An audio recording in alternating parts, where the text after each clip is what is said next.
ngumhla weshumi elinesibini apha kwinyanga kaOktobha 2025.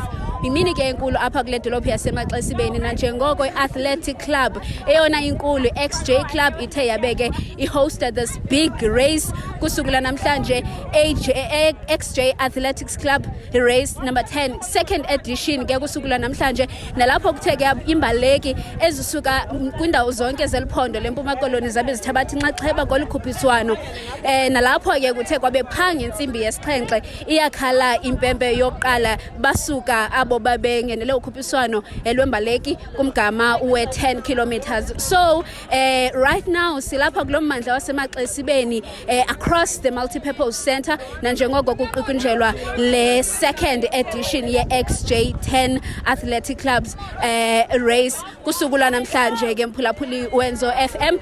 Nanjengoko ke sethe saqobisa kuzo zonke izinto esithe zabe ziyaqhubeleka apha kolusuku lanamhlanje semane ke sikuphathela zonke ingxelo ezi ziqhubeleka, ibingeyokuqala ibiye yesibini, certainly ingeyiyo neyokugqibela. Samane sikrobisa ke mphulaphuli wenzo FM nanjengoko siqinisekisa into kokubana wena uhlala unolwazi, uhlala nje wonwabile ngamaxesha onke. XJ Athletics Club race 10. Nina zi-athletes enilapha namhlanje izobonakalisa ke kwabo bebe participate kwi-race, sifunda kubo i-dedication nentubana akukho nto izalula mos indlela le bebeyithathile kulo 5 kilometers zabo. Singumasipala ke siyayirecognize indlela esibaluleke ngayo isport and sibulele intubana ke nibe nilapha nani namhlanje, and siqinisekisa singumasipala waseMzimvubu intobana sizo remaina si-committed ekuqinisekiseni intobana siyazivula i-opportunities and siyasupporta intobana le program njengoba siyibona namhlanje. Xa siyibona next year sifuna ukuyibona ingekho kule 11 pardon ndathi comrades students sifuna uyibona ingekho kule 11 njengomkhokheli ke wale executive yalapha eXJ. Xa sibuya sifuna ufika sikwizinga elingasentla, even net distances ezibalekwayo kukho imbaleki ezibaleka long than ezi sizibaleka namhlanje. Kwabo bathe baphumelela bazofumana i-medals siyaba congratulate singumasipala, sisitsho into yobana basenze sa-proud.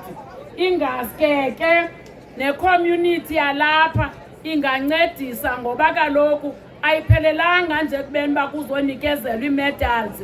Ile race iyancedisa nasentweni basi iyagenza ubudlelwane kwabanye abantu, and iyasincedisa singumasipala waseMzimvubu ukuze abantu sibagcine bebhizi behealthy kungenxa yesport esingaphelele kubeni basisport nje kwabo baseyanga si-end up nakubo siyi-opportunity yoba bafumane indlela yophila, sibe ne-athletes esithi zisuka apha e-Alfrenzo. Ngaloo mazwi ke andifuni kuba mde ndivalela inkqubo zanamhlanje, ndifuna ukuthi kwabo bazawuthatha intsinga mabahlale besayina, bahlale be-inspirisa thina and baqhubeleke noba zi-ambassadors zembaleki zalapha kungamaxesha onke. Enkosi mhlali ngaphambili. Mandibulela kakhulu ngolithuba.